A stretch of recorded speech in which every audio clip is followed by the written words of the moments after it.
ምን ማለት ነው ታይም ሺፍት ማለት? የጊዜ መዛነፍ ብለን ስንል ምን ማለታችን ነው? በሚለካው ነገርና በመለኪያ መሳሪያው እኩል አለመሆን ምክንያት የሚፈጠር የልኬት መዛነፍ ነው። በአጭር አማርኛ ስንገልጸው ታይም ሺፍት ነው። ኢትዮጵያና ግሪጎሪያን ካላንደር ናቸው እዚህ ምድር ላይ የቀሩት እና እነዚህ ዓለም አቀፍ ተቋማት ይሄንን ሁሉ ጥናት እየሰሩ ያሉት የኢትዮጵያንም ካላንደር ለማስተውና እኛንም እነሱ ጋር ለመቀላቀል የኢትዮጵያ ኦርቶዶክስ ቤተክርስቲያን ተወካዮች ይህን ነገር በጥብቅ በመቃወማቸው የሀሳባቸው ሳይሳካ ቀርቷል። መጀመሪያ ያስቀየሩት ኢትዮጵያ ኤርላይን ነው። 87 ማለት በፈረንጆች። እሺ፣ ኢትዮጵያ ኤርላይን ያስቀየሩት። ኢትዮጵያ ኤርላይን በውጭ መጠቀም ጀመረ ማለት ግን እንደ ግዴታ ነው። በመንግስታት መካከል የተደረገ ስምምነት ነው። የኢትዮጵያን ካላንደር በመዛነፉ ምክንያት 60% የምርት ውድመት አጋጥሟል። የኢትዮጵያ ካላንደር 15 ቀን እየተዛነፈ ነው ማለት ተዛንፏል። እስከዛሬ ድረስ 15 ቀን ተዛንፏል የሚል ክሌም ነው። እዛ ጋር በካምብሪጅ ዩኒቨርሲቲ ስር የተሰራው ጥናት የሚለው ደግሞ ኢትዮጵያውያን የገናን በዓል የሚያከብሩት ክርስቶስ ከተወለደበት ከ15 ቀን በፊት ነው። ይሄ ነገር የተፈጠረባቸው ካላንደራቸው በመዛነፉ ምክንያት የተሳሳተ ውጤት እያሳያቸው ስለሆነ ነው። አሁን ግሪጎሪያን ካላንደር በነገር ላይ 447 ዓመት ነው ገና መጠቀም ከጀመሩ። ኦልሞስት ሁሉም ገበሬው አለ ኢትዮጵያ የቀን መቁጠሪያ ማመን ትቷል አለ እና በቀን መቁጠሪያው ከመጠቀም ይልቅ እያመነ ያለው ሜትሮሎጂን እና ኦብዘርቬሽን። እነሱም በየዘመኑ ካላንደራቸው አድጀስት የሚያደርጉት በየዘመኑ ከሚደርሱበት እውቀት አንጻር ነው። እኛ ግን ድሮ የተሰራው እስካሁን ድረስ ያስተካከለው ሰው የለም። የኢትዮጵያ ቀን መቁጠሪያ በአመት 11 ከ14 ሰከንድ ይዛባል። የኛ የቀን መቁጠሪያ በአመት 26 ሰከንድ ብቻ ነው የሚዛባው። ስለዚህ የኛ የቀን መቁጠሪያ ከኢትዮጵያ የቀን መቁጠሪያ 25 እጥፍ ፐርፌክት ነው። ስለዚህ ኢትዮጵያውያን ቀን መቁጠሪያቸውን መቀየር አለባቸው ወደኛ ነው። ይህንን ቀመር እዚህ ቀመር ላይ ከመድረስህ በፊት አውሮፓውያኖቹ አልደረሱበትም ማለት ነው? አልደረሱበትም።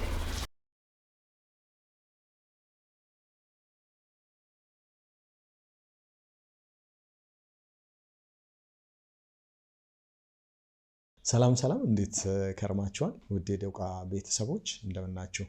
ዛሬ ወደ እናንተ መምህር ሚካኤልን ይዘነው መተናል። መምህር ሚካኤልን ወደ እናንተ ማቅረብ የፈለግንበት ዋነኛ ምክንያት እንግዲህ ኢትዮጵያ ከምትታወቅበት ነገሮች አንዱ የዘመን አቆጣጠሯ ነው። ካላንደር፣ የራሷ ካላንደር አላት። ነገር ግን ይሄ የዘመን አቆጣጠራችን ካላንደራችን በጊዜ ሂደት ካላንደር ድሪፍት ሊገጥመው ይችላል።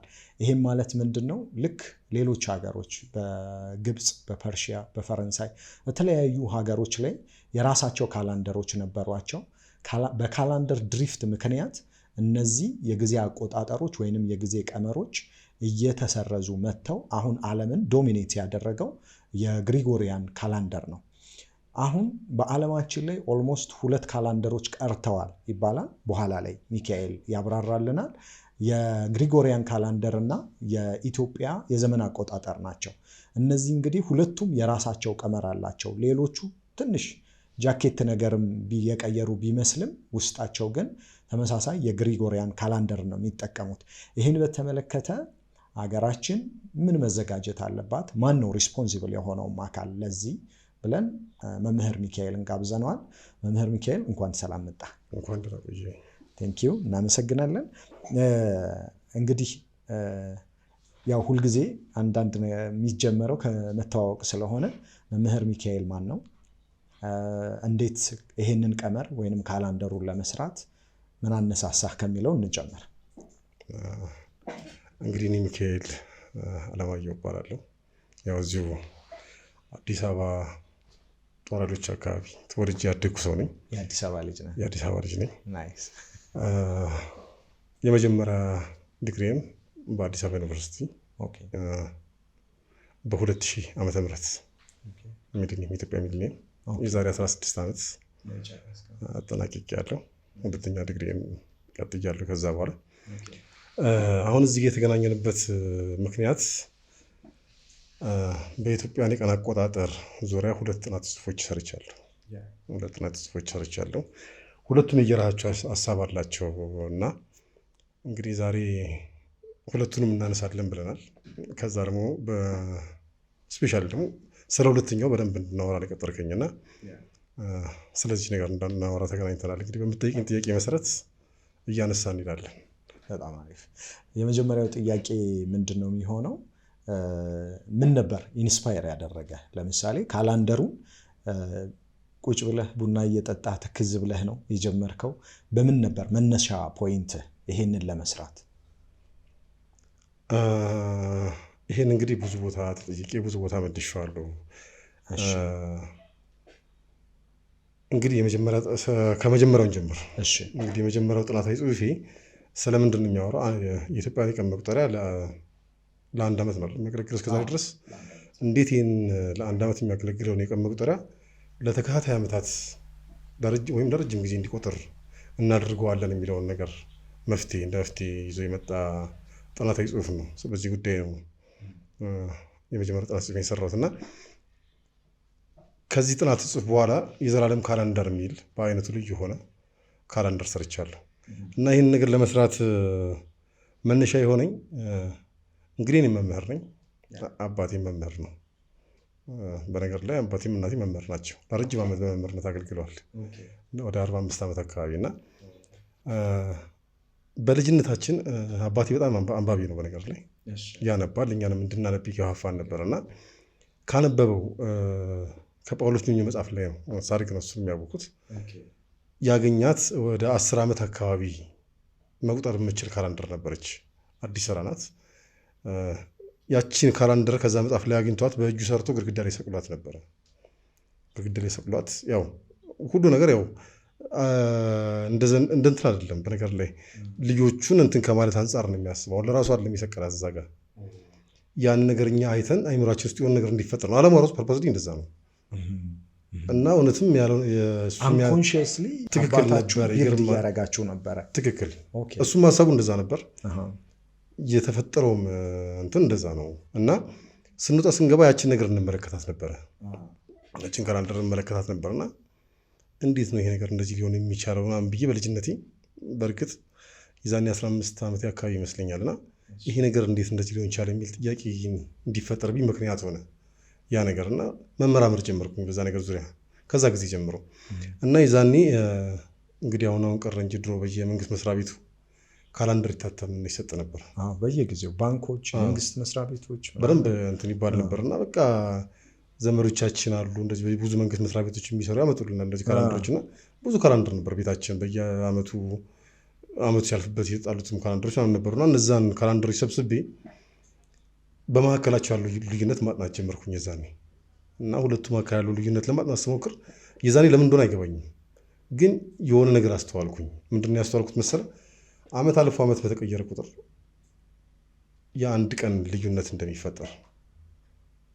ለምሳሌ የዘንድሮ መስከረም 1 ሮብ ነው ያላል 2017። እሺ ቀጣይ መስከረም 1 የ2018 ሐሙስ ነው የሚሆነው።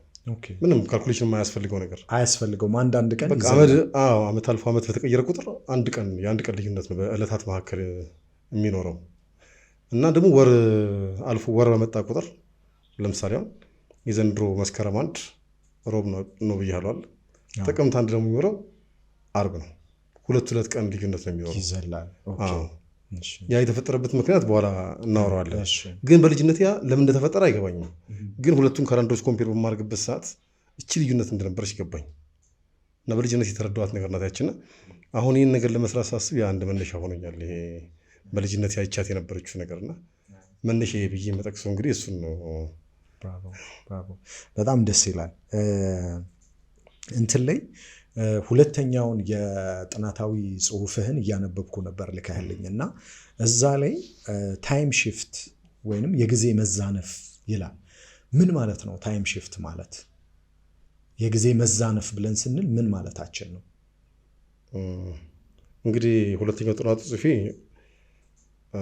የኢትዮጵያን የቀን አቆጣጠርና ለታይም ሽፍት ያለውን ተጋላጭነት ነው እዚህ ጋር ለማሳየት የሞከርኩት እና መጀመሪያ ታይም ሽፍት የሚለው ነገር ምንድን ነው የሚለውን እስቲ ለተመልካቾቻችንን ትንሽ ነገሩን ግልጽ ለማድረግ ያህል ታይም ሽፍት ማለት ከምንነቱ ብንጀምር በሚለካው ነገርና በመለኪያ መሳሪያው እኩል አለመሆን ምክንያት የሚፈጠር የልኬት መዛነፍ ነው። በአጭር አማርኛ ስንገልጸው ታይም ሽፍት ነው። ይሄ ነገር ግልጽ እንዲሆንልን የቀን መቁጠሪያ የመለኪያ መሳሪያ ነው። ለምሳሌ በሜትር ርዝመት እንደምንለካው፣ በኪሎ ክብደት እንደምንለካው፣ በቀን መቁጠሪያ ደግሞ የወቅታትን መፈራረቅ እንለካበታለን። ለምሳሌ አሁን ክረምት እየገባ ነው አለ ያን ያወቅነው ቀን መቁጠሪያችንን አይተን ነው። ቀን መቁጠሪያችን ኦልሬዲ ሰኔ ጋር ደርሷል። ቀጣይ ሐምሌ ነው፣ ቀጥሎ ነሐሴ ነው። ስለዚህ ክረምት ሊገባ እንደሆነ ዝናቡ ሳይጀምር የዝናብ ወቅት ሳይጀምር መጪው የዝናብ ወቅት እንደሆነ እናውቃለን እኛ። ያን ነገር ምንድነው ካላንደራችን ነው፣ ቀን መቁጠሪያችን ነው የነገረን። ስለዚህ እዚህ መሬት ላይ የሚቆጥረው ቀን መቁጠሪያ ሰማይ ላይ ለሚፈጠረው ነገር መለኪያ ሆኖናል ማለት ነው። ስለዚህ አሁን የወቅታት መፈራረቅ የሚፈጠረው መሬት በፀሐይ ዙሪያ በምታደርገው እሽክርክሪት ወይም ዙረት ምክንያት ነው አይደል? የቀን መቁጠሪያችን ደግሞ ያን የወቅታት መፈራረቅ ነው የሚለካው። ስለዚህ የቀን መቁጠሪያችን በሌላ አማርኛ መሬት በፀሐይ ዙሪያ የምትዞረውን ዙረት ነው የሚለካልን እና መሬት በፀሐይ ዙሪያ አንድ ዙር ዞራ የምትመለስበት ጊዜና የቀን መቁጠሪያችን አንድ ዙር የሚጨርስበት ጊዜ እኩል መሆን አለባቸው። ነገሮችን ቀለል ለማድረግ እየሞከርኩኝ ነው። አሁን እንግዲህ ይሄ ነገር ለብዙ አይነት ሰዎች ነው የሚደርሰው። ብዙ አይነት እንትን ላይ ያሉና ነገሮችን ትንሽ ወሰብሰብ እንዳናረጋቸው ያው ትንሽ እንትን ለማለት እየሞከርኩኝ ነው ያለው እና መሬት በፀሐይ ዙሪያ የምታደርገውን ዙረት ነው በሌላ አማርኛ ቀን መቁጠሪያችን የሚለካው ብለናል። እና መሬት በፀሐይ ዙሪያ የምታደርገው ዙረትና የቀን መቁጠሪያ መሬት በፀሐይ ዙሪያ ዞራ ለመመለስ የሚወስድባት ጊዜና ቀን መቁጠሪያችን አንድ ዓመት ጀምሮ ለመጨረስ የሚወስድበት ጊዜ እኩል ካልሆነ ልዩነት ይፈጠራል ማለት ነው። ያን ጊዜ የካላንደር ድሪፍት እንላለን። ታይም ሽፍት ካላንደር ድሪፍት የሚለው ነገር ይፈጠራል። ያ ነገር በሂደት የቀን መቁጠሪያችን ትክክለኛውን ጊዜ እንዳያሳይ ከማድረግ አልፎ የቀን መቁጠሪያችን ከጥቅም ውጭ እንዲሆን የማድረግ እድል ይኖረዋል ማለት ነው። ከዚሁ ጋር አያይዘህ እንድትመልስልኝ የምፈልገው የኢትዮጵያ እንግዲህ አንደኛው የምንታወቅበት መጀመሪያ ላይም ለማንሳት እንደሞከርኩት ወደ ጳጉሜን ጨምሮ 13 ወር አለን እንላለን። አንዳንድ ጊዜ ደግሞ ጳጉሜ 6 ትሆናለች። በስንት መቶ ዓመት ነው 7 የምትሆነው? በ600 ዓመት 7 ትሆናለች። በ600 ዓመት አንድ ጊዜ እና ይህንን እንግዲህ ኢትዮጵያ የዚህ እንትን ገጥሟታል ብለን ማለት እንችላለን። ይሄ ካላንደር ሽፍት ወይንም የጊዜ መዛነፍ አለባት ካላንደሩን ስትገመግመው በአንተ ቀመር መሰረት።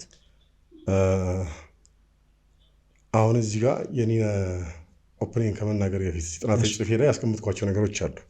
ያንን ከመናገር በፊት እየተባለ ያለውን ነገር ከማውራት ብንጀምር ደስ ይለኛል። በጣም አሪፍ፣ ደስ ይለኛል።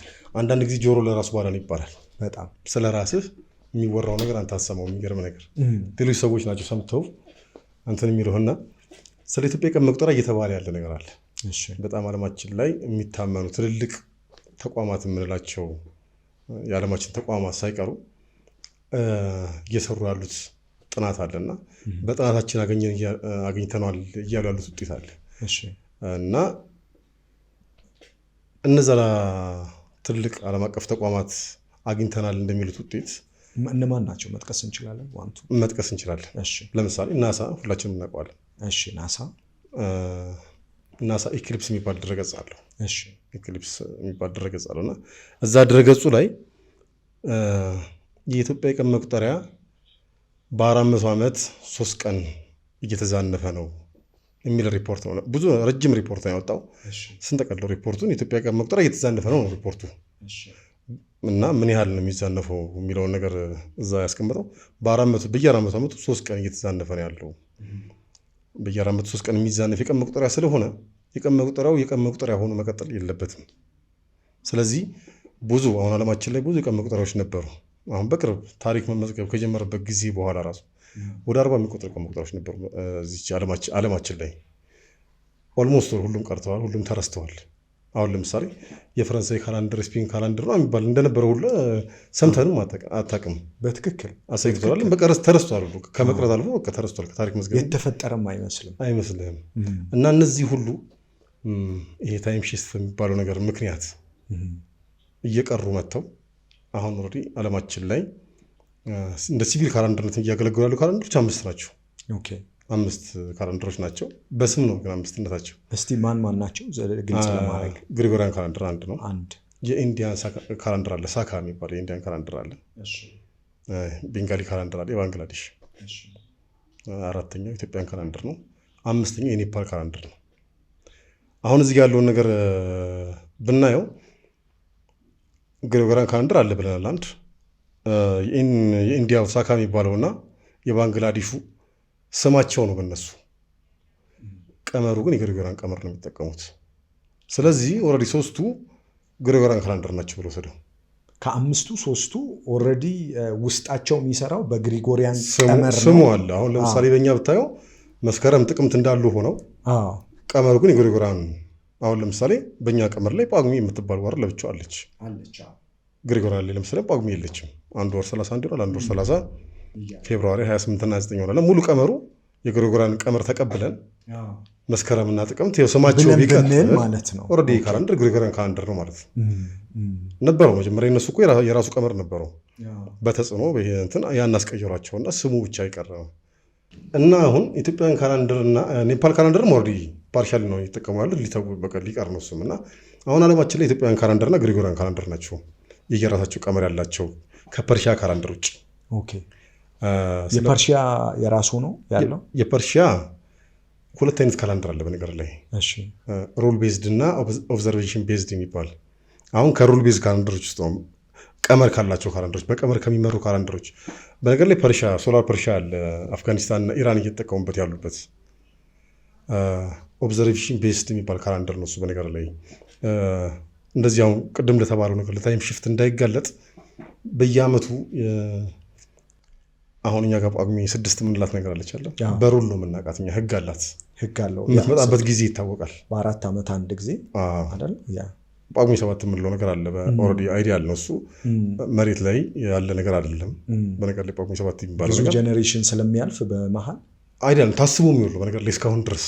ኧረ እባክህ እንትን ተብሎ በ600 ዓመትም አንዴ 7 ሆኖ አያውቅም።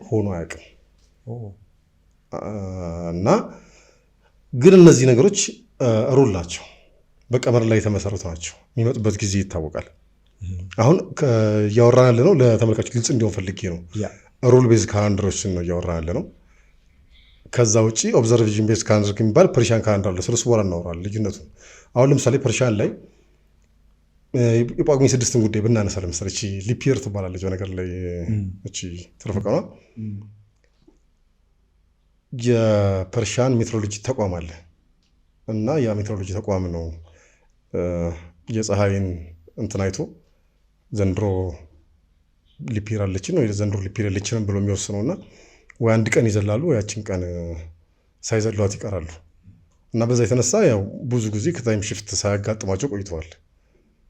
እና አሁን እየተወዳደሩ ያሉት በሩል ቤዝድ ካላንደሮች ናቸው። እና ኢትዮጵያና ግሪጎሪያን ካላንደር ናቸው እዚህ ምድር ላይ የቀሩት። እና እነዚህ ዓለም አቀፍ ተቋማት ይሄንን ሁሉ ጥናት እየሰሩ ያሉት የኢትዮጵያንም ካላንደር ለማስተውና እኛንም እነሱ ጋር ለመቀላቀል ነው። ኦልሬዲ የዓለማችን 99% ሀገራት ወደ ግሪጎሪያን ሄደዋል ካላንደራቸውን ጥለው። ብዙ እንትኖችን ማንሳት እንችላለን። እሺ እንደው በዚህ አጋጣሚ በኋላ ላይ እንዳልመልስ ስለፈለግኩኝ ነው። በ1950 ቤት አካባቢ ይሄንን የካላንደር ዑደት ወይንም የእኛን የቀን አቆጣጠር እንድንተው አውሮፓውያን ወደ ኢትዮጵያ መተው ተጽዕኖ ነገር ለማድረግ ሞክረዋል። እስቲ በዛው ብታነሳለኝ። በአፄ ኃይለ ሥላሴ ዘመን መንግስት ነው። እሺ ሴክሬት ሚቲንግ ነበረ፣ ምስጢራዊ ስብሰባ ነበረ።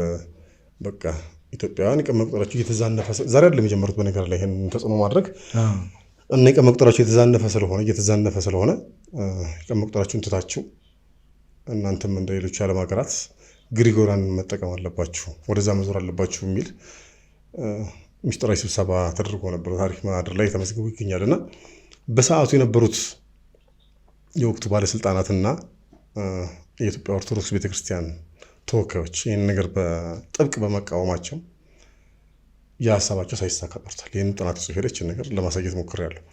ነገር ግን ከዛ በኋላ ከ1987 ጀምሮ መጀመሪያ ያስቀየሩት ኢትዮጵያ ኤርላይን ነው። 87 ማለት በፈረንጆች።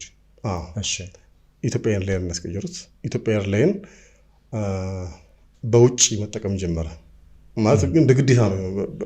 በመንግስታት መካከል የተደረገ ስምምነት ነው በነገር ላይ። ኧረ እባክህ የኢትዮጵያ አየር መንገድ የግሪጎሪያን ካላንደር ከእሱ ጋር ምንም አይነት ግንኙነት አናደርግም። ተጽዕኖ ነው በነገር ላይ። ከዛ በኋላ ደግሞ ሌሎች የመንግስት ተቋማትንም ማስቀየር ጀመሩ። አሁን እኛ ይህን ነገር ለምን እንደሚሆን አናውቅም። እና ከዛ በኋላ አሁን ባንኮችን ማየት ትችላለህ፣ ገቢዎች ማየት ትችላለህ፣ ኤምባሲዎች ምናምን ተው። እነዚህ አገር በቀል ብትላቸው ተቋሞች ራሱ ዱዋል ካላንደር ሲስተም እየተጠቀማሉ። ዱዋል ካላንደር ሲስተም ምንድን ነው? የኢትዮጵያንና ግሪጎሪያንን ጎን ለጎን መጠቀም። አሁን እኮ እናስተውላለን። አሁን ብዙ የመንግስት መስሪያ ቤቶች ምናምን እናስጠቅሙ እንለዋለን። ይሄ ነገር ግን እነዛ እያሳደሩብን ከነበረ ተጽዕኖ አንጻር እያደረግን የተቀበልነው ነገር ነው። እና እነሱ አሁን ጥናታዊ ጽሁፎቻቸው ላይ ይህን ነገር እንደምነው እያዩ ያሉት እንደ ድል እያስቀየርናቸው ነው። ኢትዮጵያን ያን ነገር አምነው ካላንደራቸው መዛነፋቸውን አምነው የእነሱ ካላንደር መዛነፉን አምነው ኦልሬዲ አሁን ዱዋል ካላንደር ሲስተም መጠቀም ጀምረዋል። በሂደት ያው ግሪጎሪያን መንገድ ላይ ናቸው የሚል ነው አንድምታው። ቅድም ስለ ናሳ አንስታልኝ ነበር። ናሳ ያወጣው ጽሁፍ አለ። በስንት ጊዜ ነው ስንት ቀን የሚፋለስ? በ403 ቀን እየተዛነፈ ነው። ለዚህ አኪውሬሲው እንደ ግሪጎሪያን ካላንደር ስለሆነ ኢትዮጵያውያን የራሳቸውን የቀን አቆጣጠር ትተው ወደዚህ መምጣት አለባቸው ብሎ ክሌም ያደርጋል ናሳ። ሌላ አልጨረስኩልህም። ቅድም ወደ ሌላ ሀሳብ ገባን። ያንን በቃ እስቲ ወደዛ እና ሁላችንም የምናውቃቸው አሁን ሌሎችን ትተናቸው እንዲህ ሁላችንም የምናውቃቸው ለምሳሌ ካምብሪጅ ዩኒቨርሲቲ ያደረገው ጥናት ነበረ።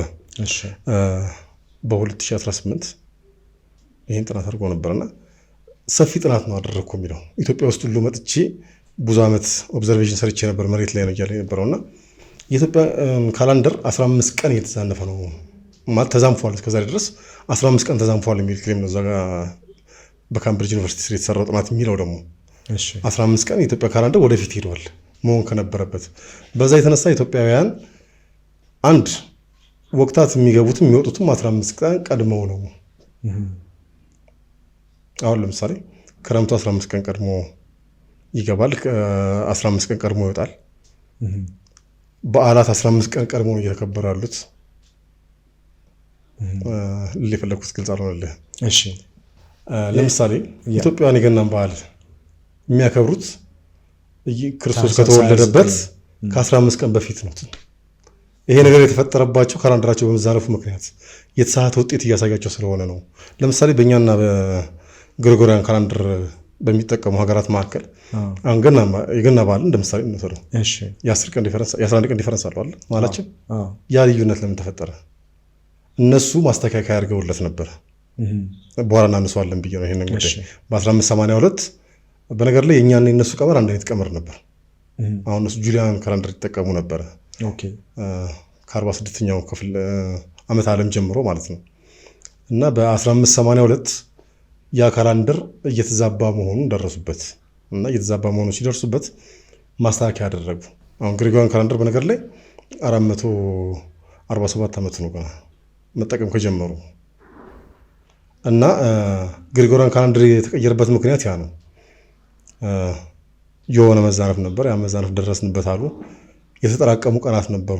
በዛኛው ካላንደር ምክንያት የተዛነፉ ቀናት 10 ቀን አካባቢ ተዛንፎ ነበር አሉ። ያችን 10 ቀን ዘለሉ መጀመሪያ። ከዛ በኋላ ፎርሙላቸው ላይ ማስተካከያ ያደረጉና አዲስ ካላንደር አፕላይ ያደረጉ እና ኢትዮጵያውያን እኛ ያንን ማስተካከያ ስንተገብር ኢትዮጵያውያን ያንን ማስተካከያ ባለመተግበራቸው 15 ቀን ነው ተዛንፏል እያሉ ያሉት። ከዛ በኋላ ደግሞ 5 ቀን። ይሄን የሚለው ኦክስፎርድ ዩኒቨርሲቲ ነው። ኦክስፎርድ ዩኒቨርሲቲ እና መሬት ላይ አደረግኩት ያለው ጥናት አለ። ለምሳሌ አሁን እንግዲህ ያንን ነገር እንግዲህ ለህዝብ ነው ፍርዱን የምትወው ማለት እኛ እዚሁ ነን ያለውን ነገር እናውቃለን። እነሱ እዛው ነው የሚያወሩትና እኛ እዚህ መሬት ላይ ያለውን ነገር ለምሳሌ ትግራይ ውስጥ ያደረኩት ያለ ጥናት አለ። በዛ በ2018 እንደ አውሮፓውያን በ2018 ዓመተ ምህረት 60% ክሮፕ ሎስ አጋጥሟል አለ በኢትዮጵያን ካላንደር ምክንያት። የኢትዮጵያን ካላንደር በመዛነፉ ምክንያት 60% የምርት ውድመት አጋጥሟል። ይሄ ነገር ምክንያቱም ገበሬው መዝራት በነበረበት ወቅት ወይ ስላልዘራ፣ ሁለት ምክንያት አለ ይሄ ነገር ሊያጋጥም የሚችልበት። ለምሳሌ ክረምት ሊመጣ ሲል ትዘራለህ አይደል? ትዘራና ዝናብ ትጠብቃለህ። ዝናቡ ያን ነገር ያበቅልልሃል። ትዘራና ዝናቡ ካልመጣ መሬት ይበላዋል የዘራከውን። ሁለተኛ ደግሞ ታጭዳለህ። ካጨድክ በኋላ የምትጠብቀው ምንድን ነው? ፀሐይ ነው የምትጠብቀው። ስለዚህ ካላንደር ተዛንፎ ካጨድክ በኋላ ዝናብ ከመጣ ያጨድከው አጭድ ያስቀመጥከው እንትን እንዳለ ከጥቅም ውጭ ይሆናል እና የኢትዮጵያን ካላንደር በመዛነፉ ምክንያት አለ እኔ ባደረግኩበት ዓመት በተደረገ ጥናት ትግራይ ውስጥ 60% ክሮፕ ሎስ አጋጥሟል አለ። የምርት ውድመት አጭደው ተቀምጠው የታጨደው እንትን ላይ ዝናብ እንትን ብሎባቸው በቃ ምርታቸው ከጥቅም ውጭ ሆነ እና ደግሞ ኦሮሚያና የተለያዩ አካባቢ ያደረኩት እንደሚለው ጥናት ኦልሞስት ሁሉም ገበሬው አለ ኢትዮጵያን የቀን መቁጠሪያ ማመን ትቷል አለ እና በቀን መቁጠሪያው ከመጠቀም ይልቅ እያመነ ያለው ሜትሮሎጂን እና ኦብዘርቬሽን አሳይቶታል እና ኦልሬዲ እዛ ያሉት እንትኖች የኢትዮጵያ ካላንደር እንደሚዛነፍ አውቀው ኦልሬዲ ካላንደሩን ራሱ መጠቀም ትተዋል ነው። እዛ ሀገር ያሉ ገበሬዎች ራሱ የዛን ሀገር ካላንደር እንደመጠቀም ትተዋል። ምርት ለመሰብሰብ ምርት ለመዝራት ትተውታል። ስለዚህ ኦልሬዲ ይህ ካላንደር ከጥቅም ውጭ ነውና ይህን ካላንደር በፍጥነት መቀየር አለበት የሚል ሪፖርት ነው ያወጣው። ለምሳሌ ካምብሪጅ ዩኒቨርሲቲ እዚህ ላይ ወደ ሁለተኛው ሳታልፍ ምን ልል ፈልጌ መሰለህ፣ ለምሳሌ በጉዳዩ ላይ እንዳነበበ ሰው በጉዳዩ ላይ እንዳለ ሰው ይሄ ሪዝኒንግ ወይንም ይሄ ክሌም ያሳምናሃል አንተን? ይሄን እንደመነሻ ይዘ ነው እዛ ጥናታዊ ጽሑፌ ላይ ያለውን ነገር አስቀምጨዋለሁ። አሁን እኛ እነሱ ያሉትን ብቻ መቀበል የለብንም። እነሱ ይሄን የሚሉበት ምክንያት አለ። አሁን ዓለማችን የጥሎ ማለፍ ሆናለች። የኔ ይሻላል ከባልሽ ባል ይበልጣል የሚባል አባባል አለ እና ከነሱ ካላንደር የኛ ይሻላል ነው። አሁን ኦልሞስት የዓለማችን ሀገራት ካላንደር አስጥለዋቸዋል። አሁን 99% የዓለማችን ሀገራት የሚጠቀሙት በግሪጎሪያን ካላንደር ነው። አሁን ያለው ሌላ ካላንደር እየተጠቀመች ያለችው የራሱ ቀመር ያለው ሌላ ካላንደር እየተጠቀመች ያለችው ብቸኛ ሀገር ኢትዮጵያ ናት ማለት ትችላለህ በዚህ ሰዓት። ስለዚህ ኢትዮጵያን ካላንደርን ካስጣሉ ኦልሞስት ምድር ሁሉ በግሪጎሪያን ካላንደር ነው የምትጠቀመው። ስለዚህ እዚህ ጋር ያለውን ጉለት ማጉላት ነው እነሱ የተያያዙት እና ይህን ጥናታዊ ጽሑፍ መስራትም የነበረብኝ እንግዲህ የሀገሩን ሰርዶ በሀገሩ በሬ ይባላል። አሁን ብዙ እንትኖች ናቸው በጣም በሚያሳዝን ሁኔታ ይህን ነገር ለመስራት ባደረግኳቸው ባየኋቸው ጥናት ጽሑፎች ላይ አውሮፓውያን እንትኖች ያወጡትን ጥናት ጽሑፍ አይገርመኝም እኔ በነገር ላይ። ለምን? ምክንያቱም ዓላማቸው ይሄ ነው። አሁን እንደነገርኩ ዓላማው ይሄ ስለሆነ የሚገርም ግን ብዙ ኢትዮጵያውያን ተመራማሪዎች እዛ ጋ ያለውን ዳታ እንደ ብቸኛ መረጃ ተጠቅመው የኛኑ የቀን መቁጠሪያ መዛነፉን የሚገልጹ ብዙ ጥናት ጽሑፎች አድርጓል። በሚገርም ሁኔታ ተዛንፏል ብለው አምነው ማለት ነው። ልክ እዛ ጋ ያለውን ከዛ የሚያገኙትን ዳታ እንደ ግብዓት ተጠቅመው አሳይቶታል። ምናልባት እነዛ ሰዎች እንትኑ አልገባቸውም ይሆናል ብዬ አስባለሁ። የእነዛ ሰዎች ግን እንደው ይቅርታ አድርግልኝና ሚካኤል፣ አሁን እነዚህ ጥናት አደረጉ ብለን ያልናቸው ለምሳሌ ናሳ አለ፣ ኦክስፎርድም አለ፣ ፊዚካሊ ቦታው ላይ ተገኝቼ አጥንቻለሁ ይላል። ድንገት 20% ፋክት ኖሮት 80% የራሳቸውን አጀንዳ ለማስፈጸም ሊጠቀሙበት ይችላሉ። ያንተ ኦብዘርቬሽን ግን እንደው ይሄን እነሱ የሚያቀርቡት ክሌም ምን ያክል እውነትነት አለው ብለህ ታስባለህ? በፐርሰንት ብታስቀምጠው። በነገር ላይ ከመሬት ተነስተው ምንም ነገር ማለትም አይችሉም አይሉም። እውነትማ ይዘው ነው የሚያወሩት። እውነት ይዘው ነው የሚያወሩት። ስንት ፐርሰንት? ፐርሰንቱን ገብቷል ሀሳቢ። አሁን እዚህ ጥናት ጽሑፌ ላይ ያደረግኩት አንድ ነገር አለ። መጀመሪያ ጥናት ጽሑፌ ላይ ያደረግኩት ነገር እነሱ ያሉትን አስቀመጥኩኝ። እነሱ ያሉት ነገር ምን ያህል ትክክለኛ ነው የሚለውን ነገር ጥናት ጽሑፌ ላይ አስቀመጥኩኝ። ቁም ነገር እሱ ጋር አይደለም። ልክ ናቸው፣ ትክክል ናቸው ማለት በአስትሮኖሚካል ካልኩሌሽን እነሱ ባሰሉበት ስሌት ነው እዚህ ጋር እኔም ፕሩፍ ያደረግኩት። የሚሉት ነገር ልክ ነው ልክ አይደለም የሚለውን ነገር በእርግጥ እኔ ከሁለት አንግል ላይ ያየሁት ከሳይንሳዊ እይታ አንጻር አለ። ከጥንት ኢትዮጵያውያን በነገር ላይ ጠቢባን ነበሩ እና ኢትዮጵያውያን ጥንት የስነ ፈለግ ሊቃውንት ብዙ በዚህ ዘመን አሁን ቴክኖሎጂ ዘምኖ አሁን ቴክኖሎጂ አሁን ገና ደረስንበት ያለውን ነገር እኔ በጣም የሚገርሙኝ ነገሮች አሉ እናነሳዋለን ብዬ ነው። የዛሬ 2000 ዓመት የእኛ ጥንት አባቶቻችን ገብቷቸው ካላንደራችንን አድጀስት ሲያደርጉ በዛ መልኩ ነው ያደረጉት። ለምሳሌ ጳጉሜ ትገርመኛለች። ጳጉሜ ስርዓት መዘርጋታቸው ይገርመኛል። አሁን ለምሳሌ ጳጉሜ 6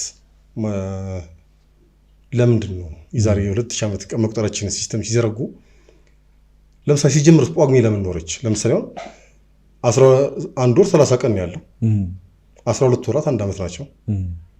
በቃ እንደዛ 12 ወራት ያላቸው አልቋል ተብሎ 30 ቀናት ቢሆኑ ይቀል ነበር፣ ቀላል ነበር ማለት የቀን አቆጣጠር ሲስተሙ ጳጉሜ ባትኖር ነው ሲጀምር ከናካቴው ጳጉሜ ባትኖር ቀን አቆጣጠሩ ይቀላል ብዬ አስባለሁ።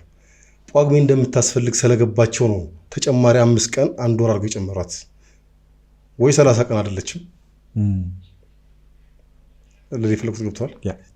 አሁን ለምሳሌ ከ30 ቀን ያለችው 12 ወራት አድርገው ቢገላገሉ ለምንድን ነው 5 ቀን ደግሞ ተጨማሪ መጨመር የፈለጉት? በዛ ጊዜ ገብቷል። ምን ነገር ቀመሩ ነው ማለት ነው መሆን ስለነበረበት ነው። እንደነገርኩ ነው ቅድም ካላንደር ስትሰራ ዝም ብላ ሰራ የሆነ ሰንጠረዥ ውስጥ ቁጥር ስለሞላን ብቻ የቀን መቁጠር አይሆንም። የቀን መቁጠር የመለኪያ መሳሪያ ነው ብያለሁ። የሚለካው ደግሞ መሬት በፀሐይ ዙሪያ የምታደርገውን ዙረት ወይም ሽክርክሪት ነው። ምክንያቱም የወቅታት መፈራረቅ የሚፈጠረው በዛ ምክንያት ስለሆነ ሰማይ ላይ የሚፈጠረውን ነገር ነው መሬት ላይ የምትለካው በካላንደር። ስለዚህ ልክ እዛ ሰማይ ላይ ከሚፈጠረው ጋር ምድር ላይ የሰራው ካላንደር እኩል መሄድ አለበት።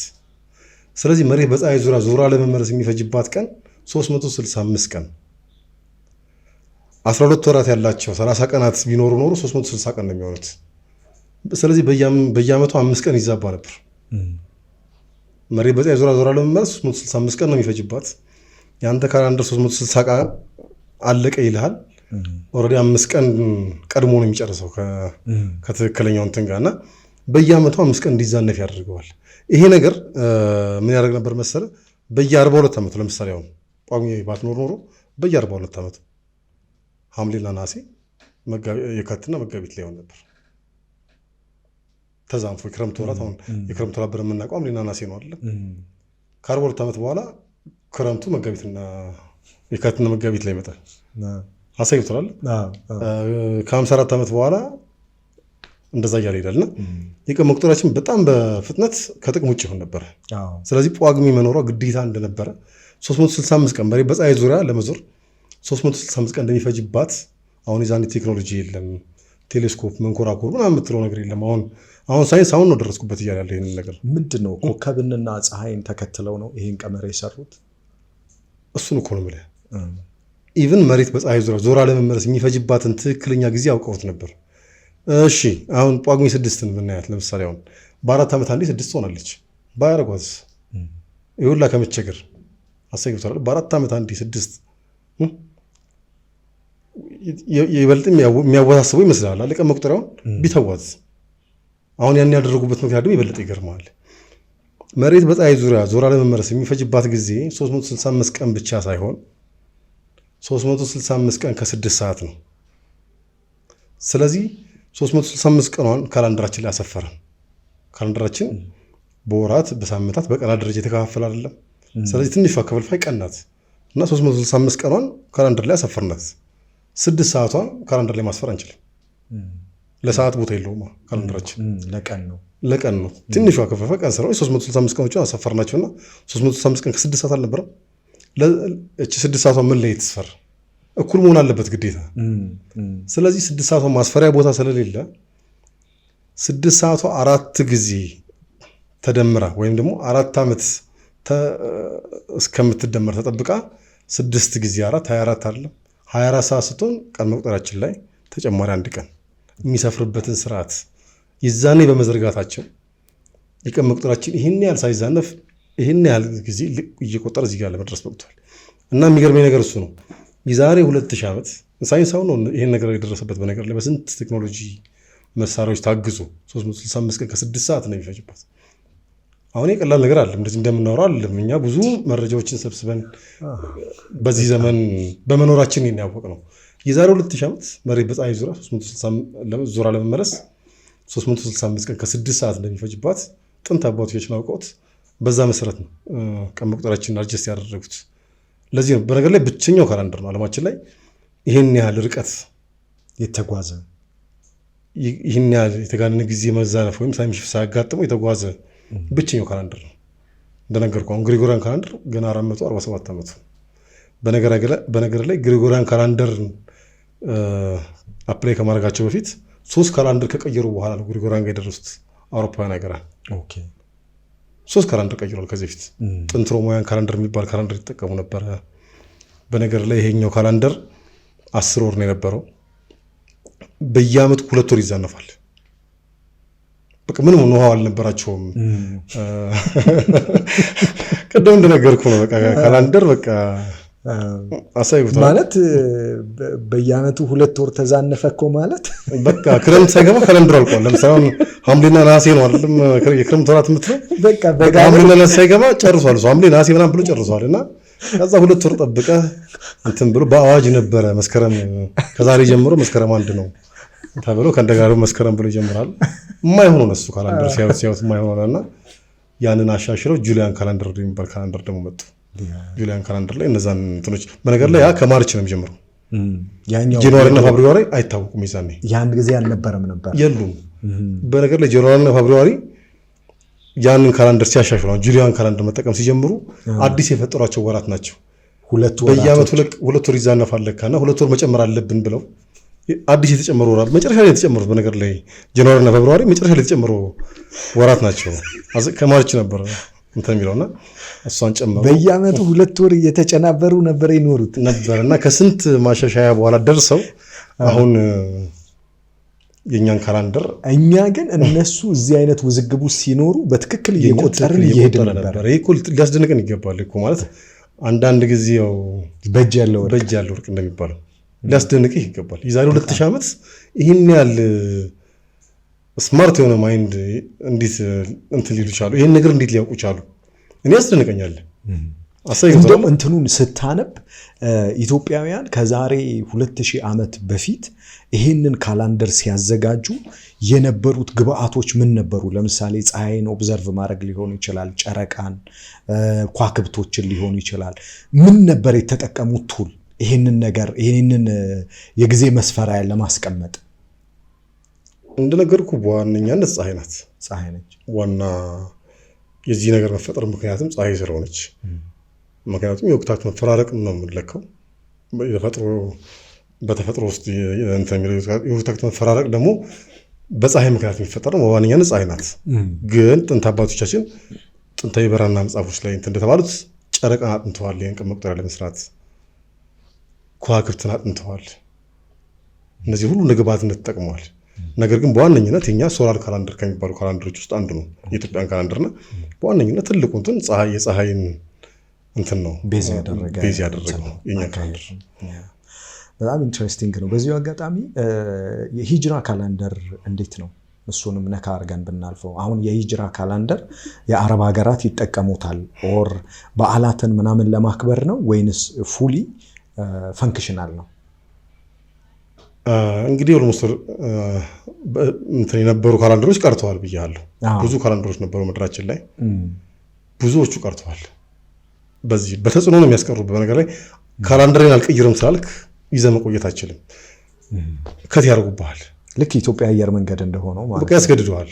ይህንን ካላደረግ በቃ ዲፕሎማሲ ጉዳይ ነው የሚሆነው ጉዳዩ። በቃ ከኛ ጋር እንደዚህ አይነት ነገር እንትን ማለት አትችልም። በቃ ይሄን ነገር ግዴታ አፕላይ ማድረግ አለበት ትባላለህ። ስለዚህ ያንን ነገር መተግበር ግዴታ ይሆናል። ከዛ ከ100 ዓመት በኋላ ይደርሳል። ያንተ ካላንደር እየተረሳ ይሄዳል። አሁን ብዙዎቹ እንደተረሱት አሁን እኮ ነገርኩህ ቅድም የስፔን ካላንደር፣ የፈረንሳይ ካላንደር ከነመኖራቸው አናውቃቸው። የሚባል ካላንደር እንደነበረው ሁላ አናውቅም። አሳይ ገብቷል። አሁን ድረስ ካላንደራችን አንተውን ብሎ እየተንገታገቱ ያሉ ካላንደሮች አሉ፣ ሀገራት አሉ። አሁን የቻይና ካላንደር አለ፣ የጃፓን ካላንደር አለ። ግን ትተውታል። እነሱ ራሱ ካላንደራቸውን ትተዋል። ግን እየተጠቀሙ ያሉት ሴሬሞኒያል ኢቨንቶችን ለማለት አመታዊ በዓሎችን ልክ እንደ ኦፊሻል የመንግስት ካላንደር መጠቀም አይችልም። ግን ያው የሀገሪቱ ባህላቶች የሉም። አሁን ለምሳሌ እንቁጣጣሽ፣ ቦሄ ምናምን የምንላቸውን እነዛን እንትን ለማለት ብቻ እየተጠቀሙ ማለት እነሱ ያው እንትናቸውን ላለመተው ነው። አንጥልም ነው እንትናችን አንጥልም ነው፣ ግን ኦልሬዲ ጥለውታል። እና አሁን እየተደረገ ያለው ነገር የኛንም ካላንደር ማስጣል ነው። እና ብዙ ነገር እንጫወታለን። እሺ በጣም አሪፍ። አሁን እዚህ ላይ ልመጣልህ ነው።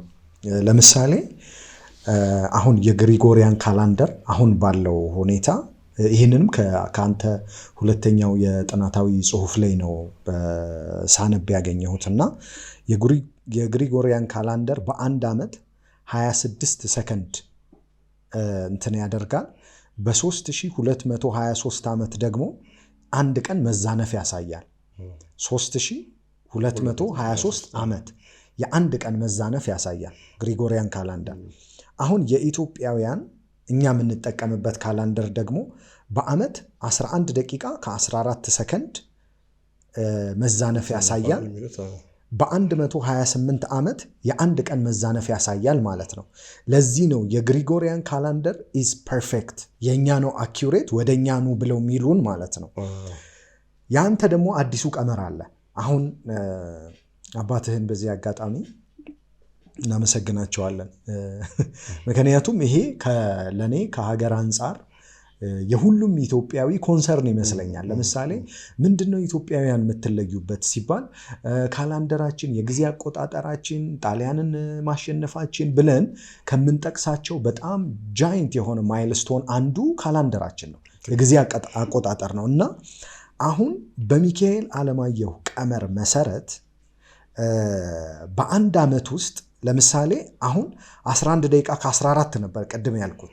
ይሄንን በአንተ ቀመር 0.999 ሰከንድ ወይንም 1 ሰከንድ አድርገዋል መዛነፉን። ይሄ መዛነፍ ደግሞ 86400 ዓመት ይፈልጋል አንድ ቀን ለመዛነፍ። ይሄ ደግሞ ምን ያደርጋል? አሁን ያለውን የግሪጎሪን ካላንደር በ25 እጥፍ ይበልጠዋል ማለት ነው። አኪውሬት ያደርገዋል ማለት ነው። ይሄ እንደ ሀገር በጣም ትልቅ ነው። ምክንያቱም አሁን አንተ እንደምትለኝ እንዳንተ የጥናት ጽሁፍ መሰረት ከሄድን ይሄ ፕሪሲሽን አይደለም የኛን ለማስቀየር እኛ ወደ እነሱ እንዲመጡ የሚያስገድድ አኪውሬሲ ነው። ምክንያቱም እነሱ ናሳም በለው ካምብሪጅ ዩኒቨርሲቲም በለው እነዚህን የጥናታዊ ጽሁፎች ይዘው ሲመጡ ይሄንን ሪዝን ነው ይዘው የሚመጡት። እነሱን ወደኛ የሚያስገድድ ነው። ይሄ ትልቅ ግኝት ነው። ምን ያክል ለምሳሌ የኢትዮጵያ ባህልና ስፖርት እንደ ስቴትም ማለት ነው ከፖሊሲም አንጻር ከሀገርም አንጻር ከሃይማኖታዊ ኢንስቲትዩሽኖችም አንጻር ትልቅ ነገር ነው። ምን ያህል ሰዎች ጋር ደርሷል ጥናታዊ ጽሁፍህ?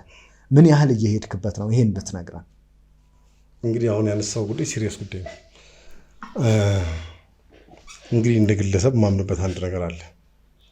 ሀገር የሚገነባው በትውልድ ቅብብሎች ነው የሚል እምነት አለ። ልክ ነው።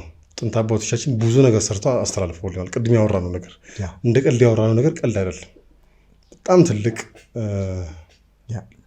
ልንኮራበት የሚገባን ጥንት አባቶቻችን የለም ዓለማችን ላይ ብቸኛ ነው፣ በብዙ ነገር ብቸኛ ነው። የዛሬ 2000 ዓመት የራሳችን ካላንደር ሰርተውልን ነበር። የራሳችን ቋንቋ ነበርን፣ የራሳችን ጽሁፍ ነበርን። ብዙ ቦታ ይሄን ነገር ባነሳው አልጠግቡም። በነገር ላይ ሀቅ ስለሆነ ዓለማችን ላይ ብዙ ሀገራት የራሳቸው ቋንቋ የላቸው። ዓለማችን ላይ ብዙ ሀገራት የራሳቸው ጽሁፍ የላቸው። ዓለማችን ላይ ብዙ ሀገራት የራሳቸው የቀን መቁጠር የላቸው። ኢትዮጵያውያን እንግዲህ ጥንት አባቶቻችን ጎበዞች፣ ጀግኖች፣ ጠንካሮች ስለነበሩ ይህን ሁሉ ነገር ሰርተው ለእኛ አስተላልፈውልናል። ሀገር የምትገነባው በትውልድ ቅብብሎች ነው። አሁን በዚህ ዘመን ያለነው ትውልዶች እነሱ ሰርተው ያስተላለፉልን ነገር ተቀብለን ያንን ደግሞ እኛ ማስቀጠል መቻል አለብን። ቢያንስ እንደው ሌላ ነገር እንኳን ባንሰራ እነሱ አንደኛ አድርገው ያመጣትን ሀገር እኛ አንደኛ አድርገን የማስቀጠል ኃላፊነት ይኖርብናል ብዬ አስባለሁ። አሁን ያለነው ትውልዶች ተኝተን ነገሮችን ከእጃችን ላይ ሲቀሙ ተኝተን የምናሳልፍ ከሆነ ምናልባት ቀጣይ ትውልድ እኛን ይወቅሰን ይሆናል። ለሌ የፈለኩት ግልጽ ሆኖልሃል እና ልክ ነው። አሁን እዚህ ጋር ይህ ሁሉ ጥናታዊ ጽሁፍ በእኛ ካላንደር ዙሪያ እየሰሩ ያሉት የእኛን የቀን መቁጠሪያ ለማስጣል ነው። ሌላ ዓላማ የለውም። በነገር ላይ የኛ ሁለት ካላንደሮች ናቸው ኦልሬዲ የሚፎካከሩት። ይሄኛውን ካላንደር ከመቱ በቃ አለቀ ጉዳዩ። ስለዚህ እዚህኛው ካላንደር ላይ በጣም ይሄን ያህል እንትን መሆናቸው ሊገርምህ አይገባም። በነገር ላይ ያን ነገር ሲሰሩ ደግሞ ሀቅን ተመርኩዘው ነው።